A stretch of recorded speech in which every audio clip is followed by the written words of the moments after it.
Uno de los grandes retos que enfrenta el mundo es el combate a la pobreza. En lo que respecta al entorno rural, impulsar la autosuficiencia alimentaria es clave para hacer frente a dicho reto.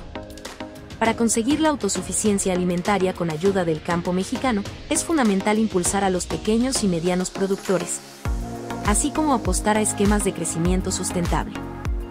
Ello contribuiría además a combatir el desempleo y mitigar los efectos de la inflación. Sin embargo, hacer frente al reto de combatir la pobreza y elevar la calidad de vida en los hogares de los entornos rurales, no comparte las mismas características que en los entornos urbanos. Cada entorno requiere mediciones específicas e instrumentos propios de medición de la pobreza. Es preciso repensar la forma de medir y tratar las diversas necesidades que enfrentan las sociedades actuales, desde un enfoque más analítico y adaptado a los diversos entornos. Es momento de repensar el futuro en verde. Graciela Teruel Belis Melis, maestra y doctora en Economía por la Universidad de California. Ha contribuido con su participación activa en la evaluación de impacto de programas sociales como Progresa, Oportunidades, Proyectos Productivos. Fue codirectora de la Encuesta Nacional sobre Niveles de Vida de los Hogares. Entre sus áreas de investigación se encuentran medición del bienestar, pobreza y evaluación de programas sociales. Y está con nosotros en este segundo panel de la Convención Nacional Repensando el Futuro en Verde. Muchas gracias. Muchas gracias, doctora. Bueno, antes que nada, quiero agradecer a los organizadores de este evento por la invitación para estar aquí. Es para mí realmente un honor venirles a hablar a legisladores tan jóvenes, porque el futuro de este país realmente pues está en sus manos. Entonces, es un gran honor de veras estar aquí.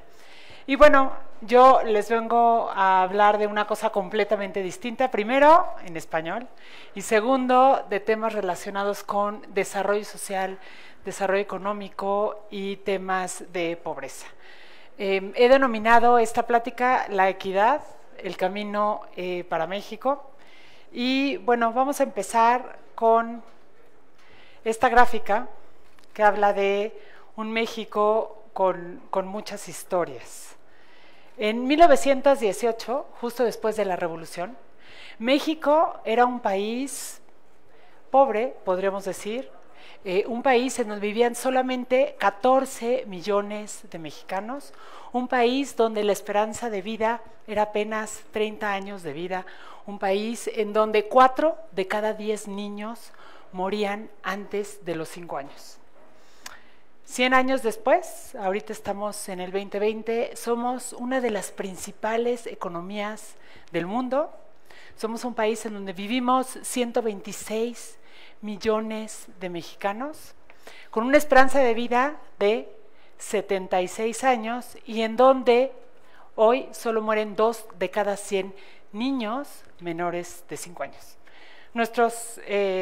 Sin duda, nuestros antepasados, nuestros bisabuelos, nuestros abuelos jamás hubieran imaginado un país como este. Pero esa es solo una de las historias que están detrás de este México moderno. Otra historia es si pensamos, por ejemplo, en países como Malasia, Corea del Sur, Costa Rica y Turquía. Ellos en el siglo XX tenían ingresos muy por debajo de los que tenía México. ¿Qué ha pasado a lo largo de estos últimos años? Ha pasado que nos rebasaron y los rebasaron por la derecha. Tienen ingresos mucho más grandes que nosotros y tienen indicadores, por ejemplo, de bienestar, como pueden ser la esperanza de vida, también por arriba de los que hoy tenemos. Entonces, ¿qué pasó? ¿Qué pasó con esta promesa olvidada de México? ¿Qué no hicimos? ¿Qué nos faltó a los mexicanos en este trayecto? Y es un poco de lo que voy a tratar de hablarles hoy. Es como si estuviéramos construyendo un rompecabezas.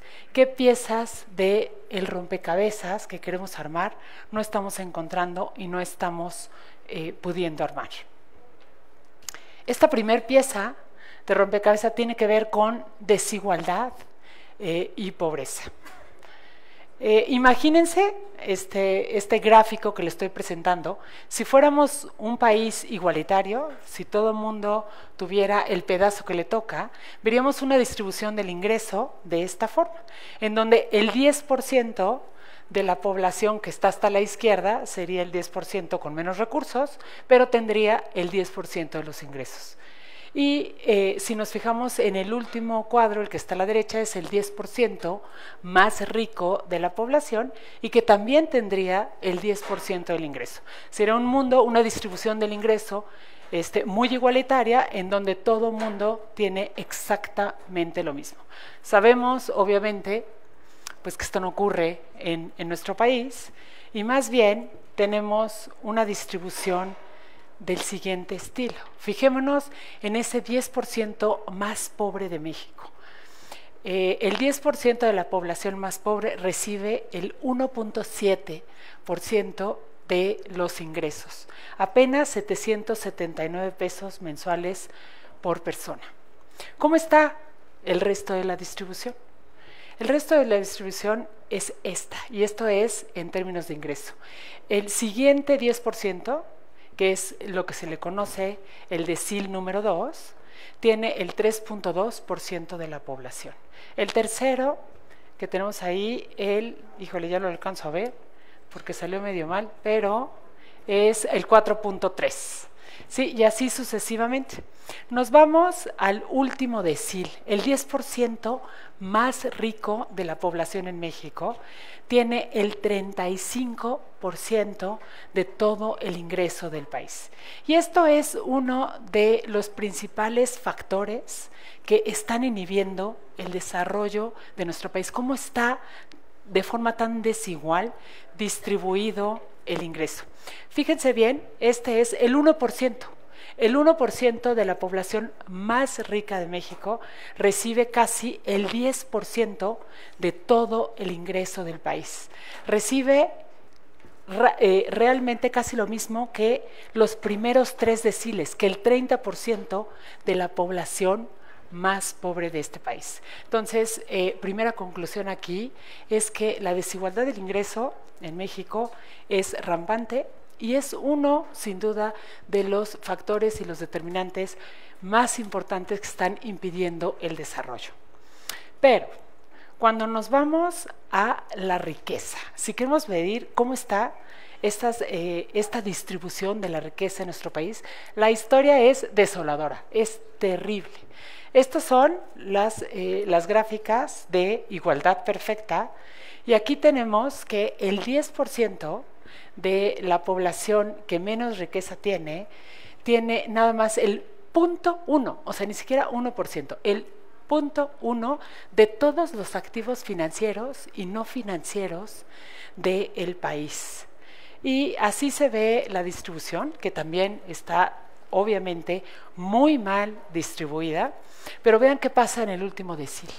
El 10% más rico de la población tiene el 57% de los activos financieros y no financieros de este país. Entonces, esto es una desigualdad rampante que mientras exista y exista de esta manera, va a ser realmente muy complicado desarrollar. Ese es el 5% más rico en términos de activos de México y tiene el 44% de los activos financieros y no financieros de este país.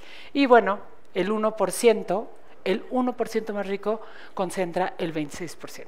Entonces, esto les da como que una idea, un panorama muy gráfico del tema de desigualdad dentro de nuestro país.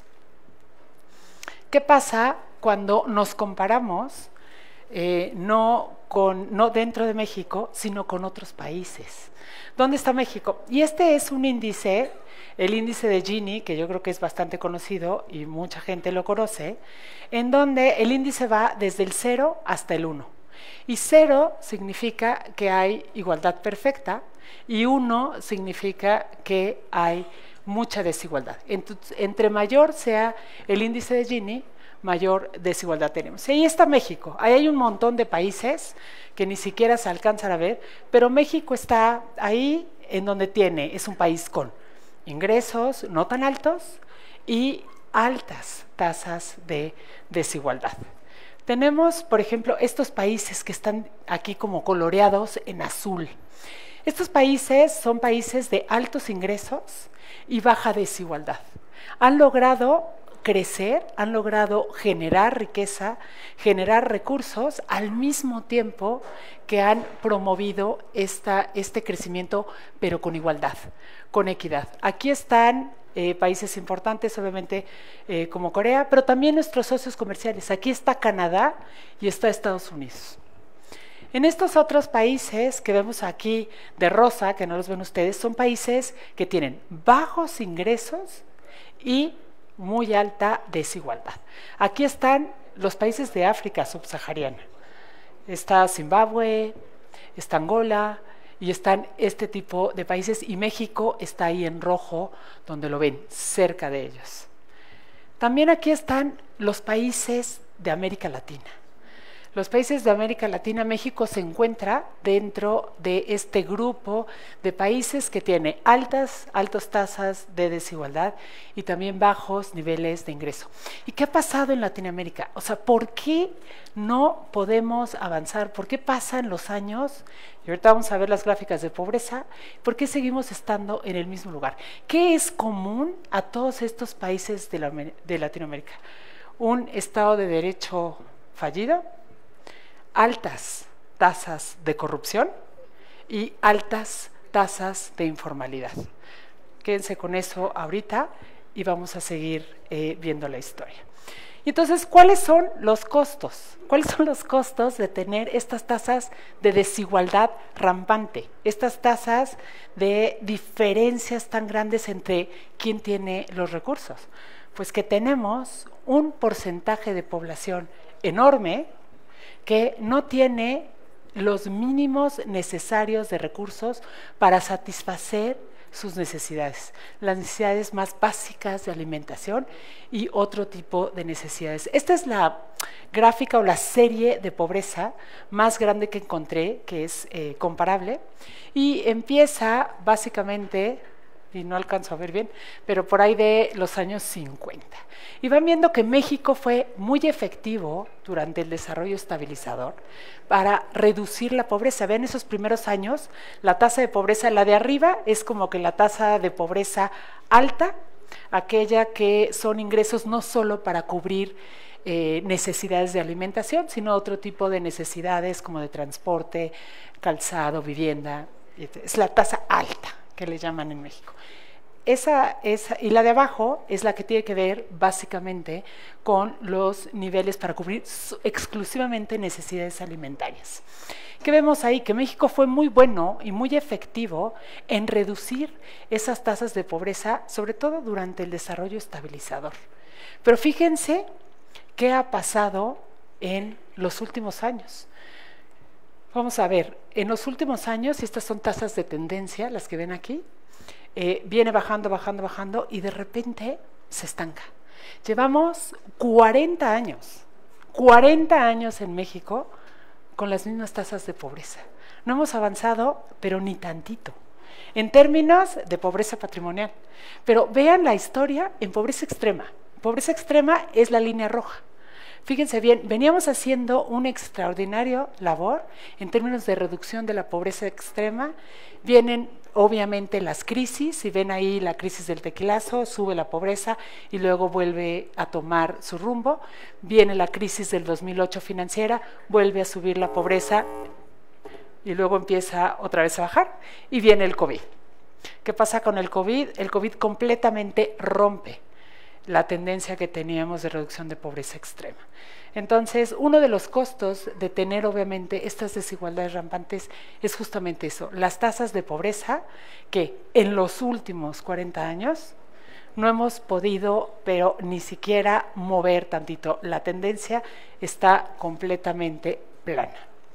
¿Cuál es otro de estos rompecabezas o piezas de las rompecabezas que hablaba? Ya lo decía Ricardo Monreal hoy en la mañana, el tema de educación. El tema de educación es importantísimo porque es uno de los factores comunes que vemos en todos estos países que empezaron estas otras sendas de crecimiento y que se alejaron de nosotros.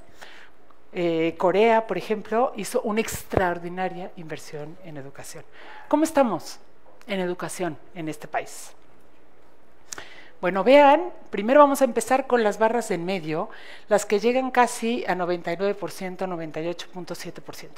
Esa es la cobertura en primaria.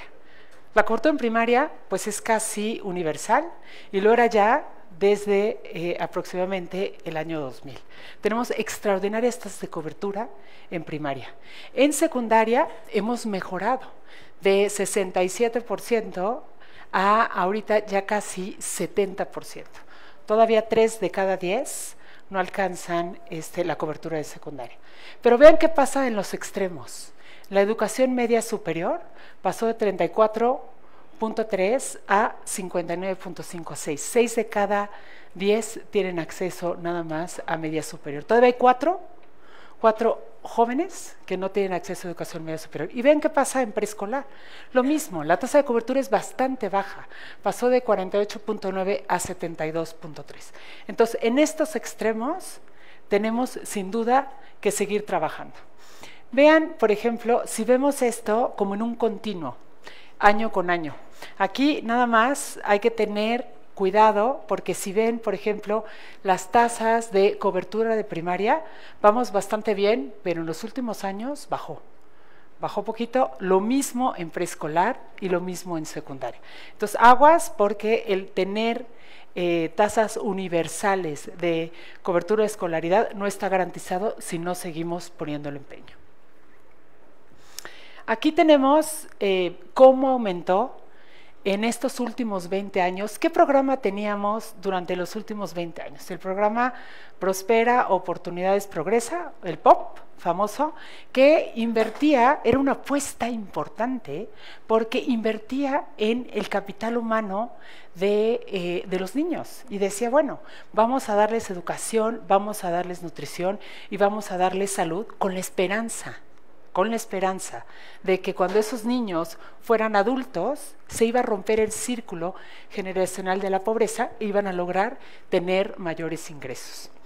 Eso sí, y solo sí, efectivamente, pues los niños iban a la escuela. ¿Qué hizo? ¿Qué pasó en estos últimos 20 años? Pues sí, efectivamente, el porcentaje o el número de años que se aumentaron en estos 2 décadas fue de 2 años en promedio, lo cual es rápido y es grande. Fíjense, además que hizo este programa además disminuyó la brecha que había entre los hombres y las mujeres, haciendo que las mujeres hicieran este catch-up mucho más rápido. Entonces, en este sentido, bien, ha aumentado el número de años en la escolaridad. ¿Cuál es la gran deuda? ¿Qué le falló a Prospera, Progresa, al POP? La calidad de la educación. Tú puedes hacer que los niños vayan más a la escuela y que se sienten horas y más tiempo en las aulas, pero si la calidad de la educación no es buena y si no aprenden bien, no sirve absolutamente de mucho, no es suficiente nada más que vayan a la escuela. Estas son las pruebas de PISA y son comparables entre países. México es la bolita roja que ustedes ven ahí y la bolita azul es el promedio de la OECD.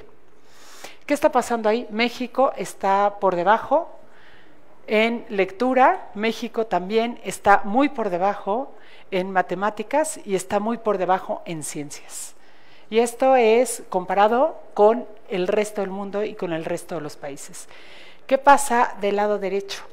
Del lado derecho, en la primera gráfica, México está hasta abajo y es el porcentaje de alumnos que califican como sobresalientes en la prueba PISA. Está hasta abajo. Es 1%. Y los otros dos tiene que ver el porcentaje de alumnos que califican muy mal en matemáticas y en lectura. Y tenemos un porcentaje altísimo. Entonces, la gran deuda de México es, no podemos invertir en programas que mejoren la demanda de educación y que hagan que los niños vayan a la escuela si no estamos invirtiendo por el lado de la oferta, en mejorar la calidad de los servicios que estamos ofreciendo. Entonces, esta es una gran deuda y aquí lo vemos también repartido en el tiempo, en donde vemos que México está estancado, o sea, prácticamente estancado en términos de calidad de la educación. Esto es a lo largo de los años, empezando en el 2000 y terminando hasta el 2018, básicamente, pues las tendencias están prácticamente planas en términos de lectura, en términos de matemáticas y en términos también de ciencia. Esta es otra prueba que a mí me encanta, que es una medición que se hace a los 10 años. A los 10 años uno esperaría que un niño pudiera leer un texto y poder entender el texto. Este indicador se llama pobreza de aprendizaje y se hace a los niños que tienen 10 años y aquí es el 50% de los niños en México tiene pobreza de aprendizaje. Es decir, lee un texto sencillo que está preparado para menos de 10 años y no lo entiende.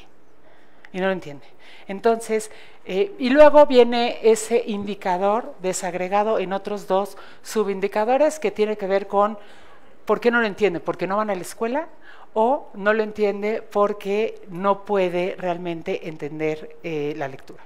Y básicamente se debe no a que no van a la escuela, porque en México, como ya vimos, la cobertura de primaria es universal, sino porque no están aprendiendo lo necesario para comprender esa lectura. Entonces, sin educación de mayor calidad, tener a los niños en la escuela seguirá siendo insuficiente para darles estas herramientas que necesitan para enfrentarse a este mundo moderno. Sin educación con calidad va a ser muy difícil que el ir a la escuela se traduzca en mayores ingresos cuando son adultos. ¿Cuál es otro de estas piezas del rompecabezas? Y tiene que ver con lo que pasa en un sistema, cómo está nuestro sistema de salud y cómo está nuestro sistema de seguridad social o de protección social.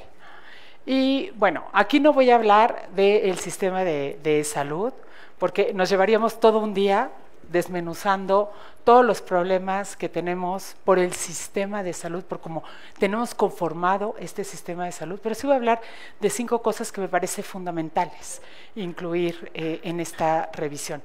A nadie nos sorprende, todos los que pasamos por el COVID aquí en México, que vivimos todos los que estamos aquí, qué mal parados nos encontró el COVID, la pandemia del COVID en México en términos de servicios de salud. Pero bueno, aquí voy a hablar de 5 temas que son importantes y que hay que repensar para este nuevo futuro que queremos, para este nuevo México que queremos. El primero tiene que ver con fragmentación del sistema de salud, la fragmentación que ya todo el mundo sabemos que tenemos. El segundo tema tiene que ver con esta dispersión geográfica que existe en los servicios de salud. El tercero, pues con esta transición tanto demográfica como epidemiológica que estamos viviendo en México. El tema de financiamiento, que es un tema que tenemos que resolver, que es bien complicado, sobre todo por el tipo de estructura que tenemos, que ahorita vamos a ver, y por la falta de personal capacitado para atender los servicios de salud.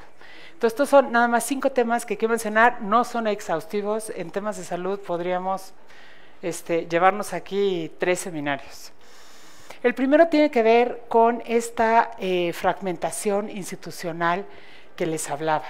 Tenemos servicios de salud diferenciados, con diferente calidad para la población que trabaja en el sector formal y para la población que no trabaja en el sector formal, pues servicios de calidad que a veces dependen de la asistencia pública, dependen de el mismo gasto de bolsillo que eroguen esas familias porque no pueden ir a un hospital o una clínica. ¿Qué pasó en el COVID? Y ahorita les voy a enseñar unas gráficas.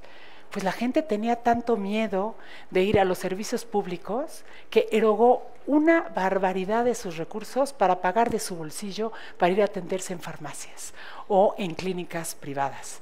Entonces, tenemos esta fragmentación del sistema de salud que además empeora cuando le sumamos cómo está todo el sistema de pensiones y de protección social que tenemos. ¿Qué es lo que está pasando?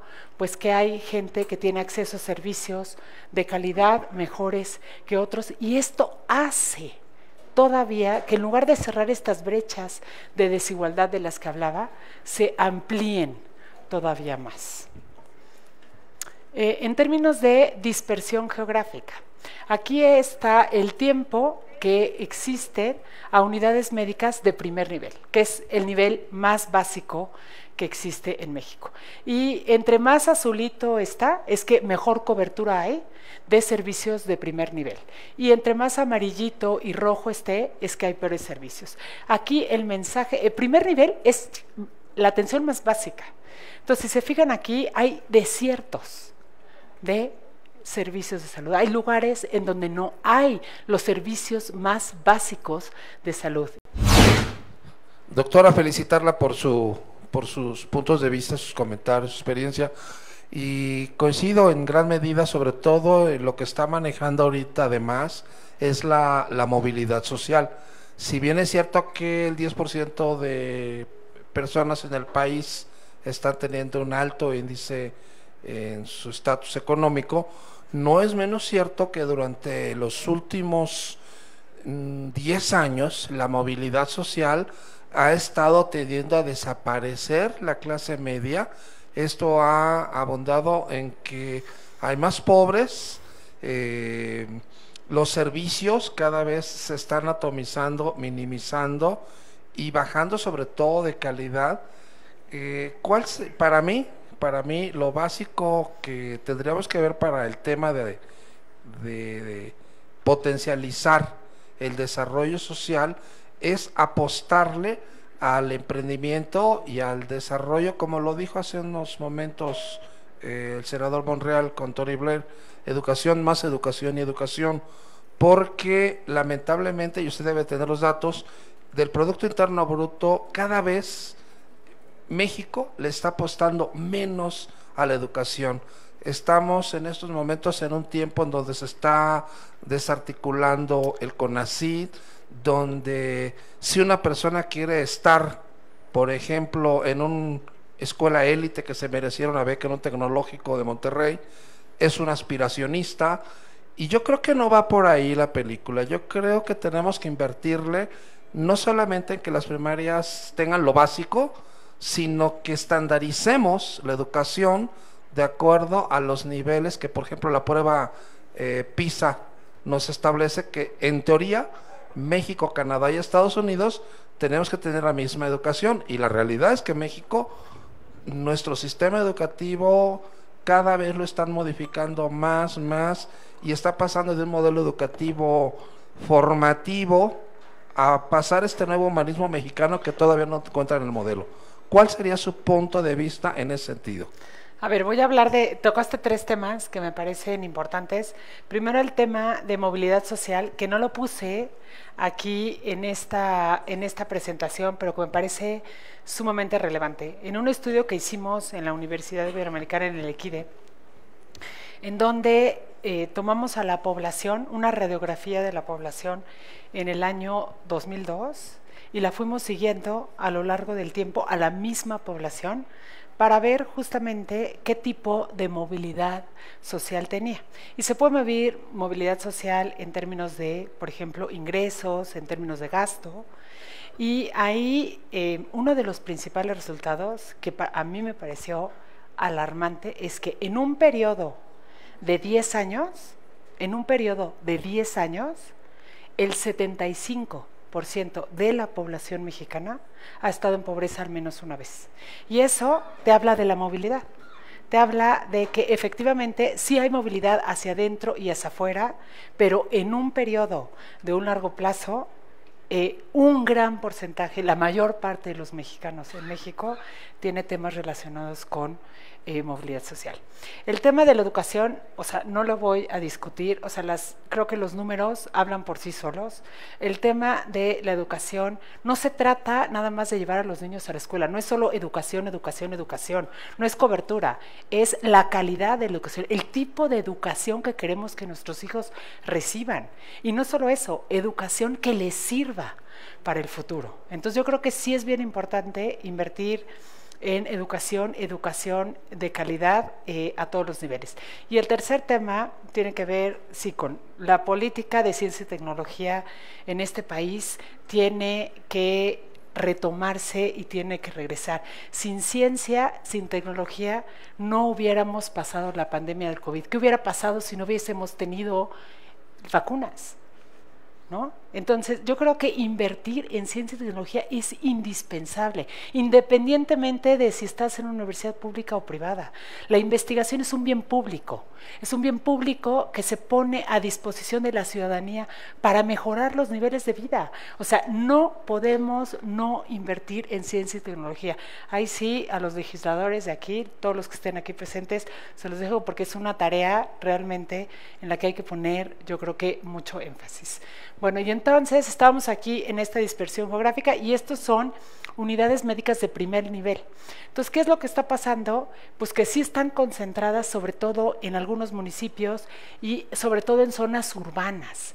Hay desiertos muy grandes de falta de servicios públicos de primer nivel, sobre todo en zonas rurales, en donde hay que invertir en infraestructura. Se ha dejado de invertir en infraestructura y estas son las consecuencias. Pero vean qué pasa con el segundo nivel.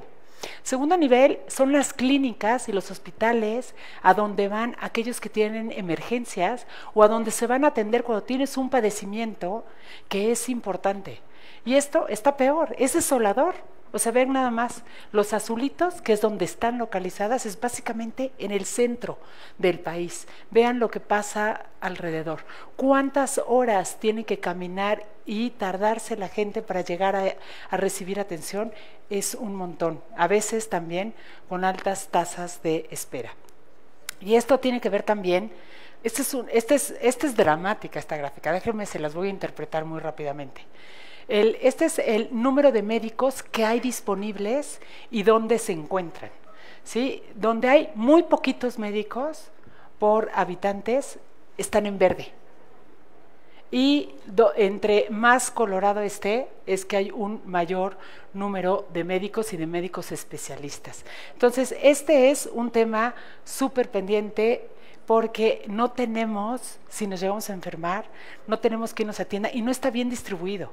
Muchas veces, si alguien padece a lo mejor un cáncer, se tiene que venir a la Ciudad de México para ser tratado en cancerología y no se puede tratar en sus estados natales. Entonces, bueno, sin duda es un problema. La transición demográfica que ya todos conocemos, en los 70s éramos un país con una pirámide en donde había muy poca gente anciana o mayor de 65 años y estamos cambiando, se está ensanchando esta pirámide. ¿Y qué va a pasar?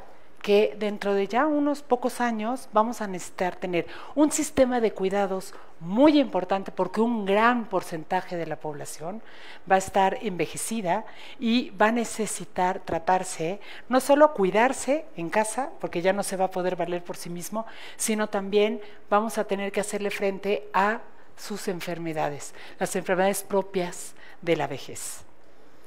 Y la transición epidemiológica, como ustedes saben, hemos pasado de enfermedades transmisibles, ¿no? En los años 50 a ahora en donde tenemos más bien enfermedades relacionadas con problemas de el corazón, diabetes y otras enfermedades crónicas no transmisibles. Y tenemos que prepararnos. Cuando el sistema de salud se dio, cuando se creó el IMSS, teníamos, mucha menos población y tenemos otra estructura de enfermedades. No teníamos esta estructura de enfermedades. Entonces, el sistema de salud actual ya no corresponde a las necesidades que tenemos. Necesitamos replantear justamente cómo vamos a hacerle frente y cómo vamos a solventar ese tipo de problemas.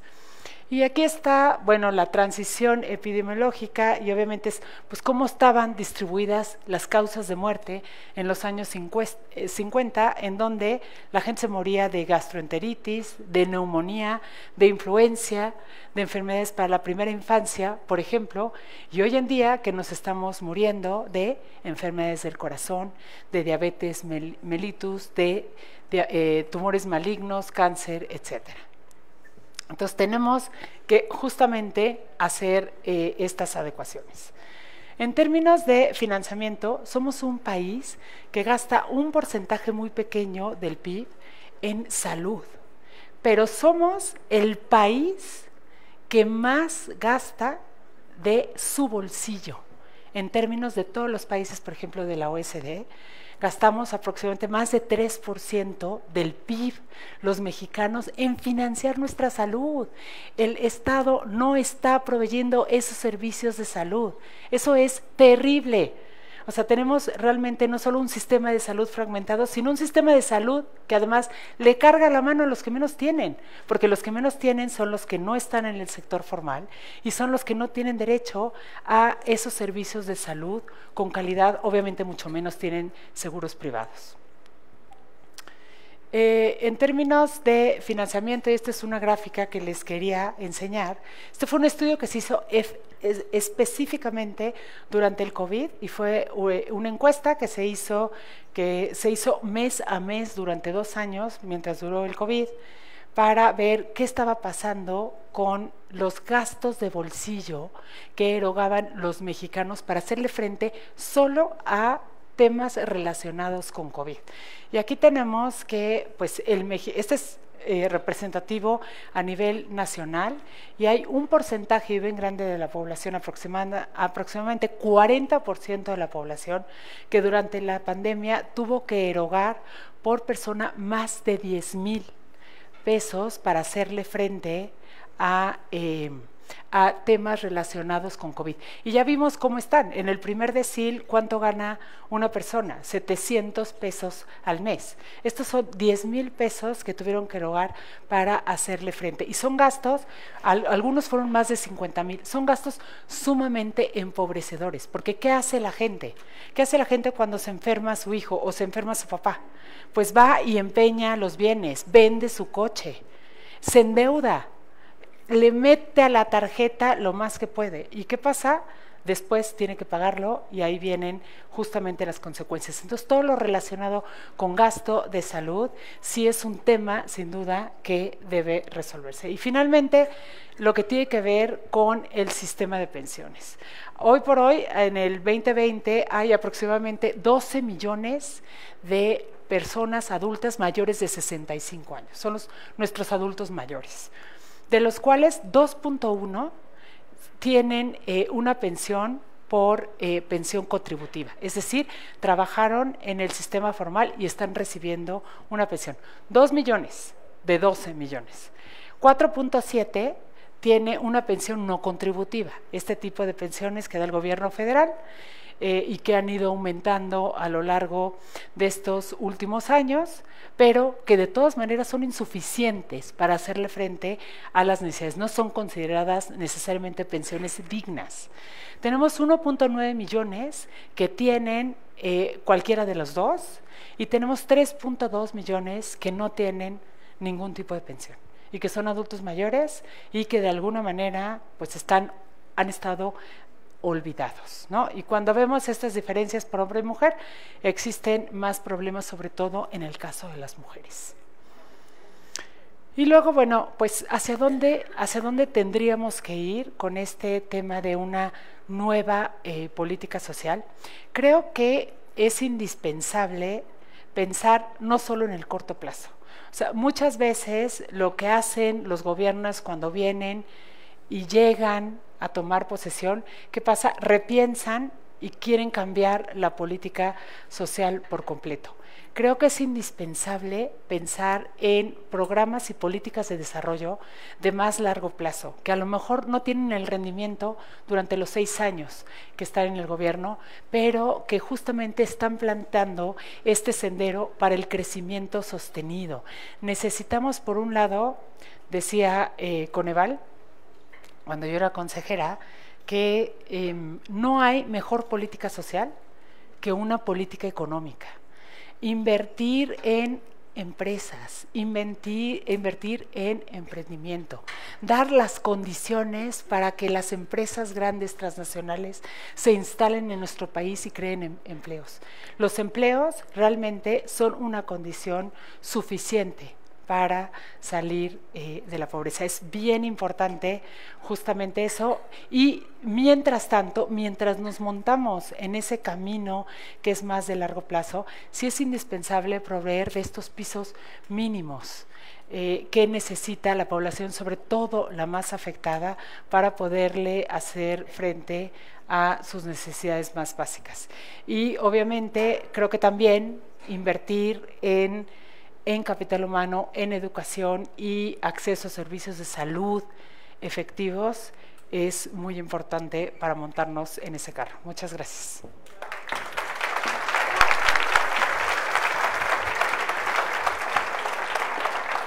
Muchísimas gracias. De verdad, una plática impactante. Creo que todos nos quedamos con algunos datos que no sabíamos, estábamos muy impactados. Y bueno, desgraciadamente por el tiempo solo nos queda espacio para una pregunta. Si ustedes tienen otras preguntas, porque definitivamente fue una plática muy interesante, nos pueden taguear por redes sociales, mandarnos las preguntas y haremos lo posible por hacérselas llegar. Les recuerdo, es @PartidoVerdeMex en Instagram y Twitter, y Partido Verde Ecologista México en Facebook. Entonces, ¿tenemos una pregunta? No sé si ya hay alguien con el micrófono.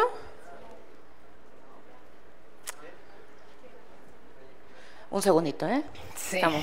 Pero de verdad, yo me quedé con el que tenías el mapa de México en verde.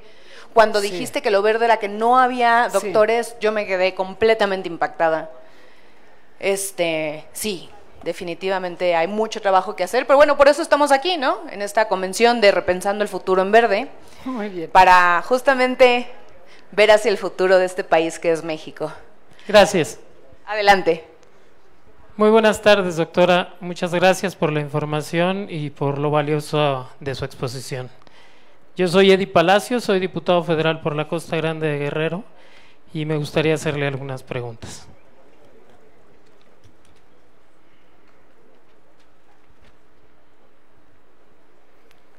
¿Cuáles son los principales obstáculos políticos, económicos o sociales que podrían dificultar la implementación de acciones transeccionales en la lucha contra la pobreza? Y en ese orden de ideas, ¿cuál sería el papel del marco legal para implementar políticas públicas que impulsen dichas medidas? ¿Y qué cambios o ajustes normativos considera necesarios o prioritarios en este sentido? Sí, creo que la verdad, por lo que he visto en estos últimos, yo creo que 30 años, es que siempre llegan los gobiernos pues con nuevas ideas, con nuevos programas. Difícilmente creo que se revisa los resultados de lo que se ha hecho con anterioridad. Gracias a, por ejemplo, que ahora contamos con Coneval, se encuentra perfectamente documentado, por ejemplo, qué tipo de programas son más eficaces, cuáles no, cuáles se deberían de reformar. Creo que es bien importante darle una revisada a la evidencia que nace obviamente de investigaciones, sobre todo bien científicas, para ver efectivamente pues cómo se pueden mejorar las cosas y no tratar de inventar el hilo negro. Siempre hay cosas que se pueden mejorar, pero cambiar por completo la política social y volver a empezar de cero, primero genera mucha incertidumbre. Imagínense familias que viven efectivamente de ciertos programas sociales, que están con la zozobra de no saber si van o no van a recibir pues su mesada, por ejemplo, ¿no? Entonces yo creo que sí es bien importante no invertir el hilo negro y tratar de mejorar lo que no funciona. Hay mucha evidencia de qué funciona y de qué no funciona. Entonces puede ir trabajando y construyendo sobre el camino ya andado. Y creo que yo creo que hay que empezar a trabajar como mexicanos en eso y no creer que somos los sabelotodos y vamos a empezar de nuevo desde nuestro escritorio diseñando nuevos programas sociales. O sea, creo que eso sí que es un error. Yo creo que hay algunos intentos que se han hecho desde el lado legislativo, por ejemplo, como lo está haciendo ahora el gobierno de la Ciudad de México, por poner en Constitución cierto tipo de derechos, ¿no?, a los que tiene la ciudadanía. Eso yo creo que podría ser una buena práctica, nada más hay que tener cuidado de tener muy bien calculado cómo se van a financiar este tipo de programas que de alguna manera van a quedar en ley, porque después pueden ser también como que, ¿no?, una camisa de fuerza. Gracias. Gracias. Sí. Gracias. Graciela, buenas tardes. Aquí estoy. Acá. ¿Cómo estás, Hola. Graciela? ¿Cómo estás? Oye, quiero decirte que tenemos más de 50 preguntas de gente que quiere preguntarte. Traemos un tema de tiempo, pero lo que sí quería pedirte era, a ver, de entrada, felicitarte. Es brutal los datos, brutal la forma en los que lo expones, las alternativas que nos das. Yo te diría que todos quedamos sorprendidos con la exposición que hizo Jeff hace un momento, pero aspirar a las ciudades caminables que Jeff nos expuso, hay que hacer muchísimas cosas antes para aspirar a eso. Y lo que tú expusiste es el día a día, es la cotidianidad de los retos, obstáculos que tiene nuestro pueblo para siquiera llegar a niveles de distribución de la riqueza o de equidad mínimos de un país del tamaño de México. Hay tantos temas que tienen que ver con lo que tú expusiste, temas como por ejemplo del empleo. ¿Por qué en México hay tan poco empleo y tan mal pagado? Pero en consecuencia, ¿por qué hay empresas que les va tan bien, que crecen 300, 400, 500% en los últimos 10 años en producción y no se ve reflejado en los sueldos de la gente? Entonces, hay tantos retos que tenemos y que muchos de ellos pasan por política pública, pero otros muchos pasan por legislación. Entonces, ¿qué queremos hacer? Y a ver si nos puedes aceptar, invitarte a poder platicar con nosotros en los grupos parlamentarios. Creo que lo que acabas de exponer, las alternativas que nos das, van a ser pieza clave para la construcción de la plataforma del partido hacia el 2024. Muchísimas gracias y muchas felicidades. Con mucho gusto, gracias. Gracias. Muchísimas gracias.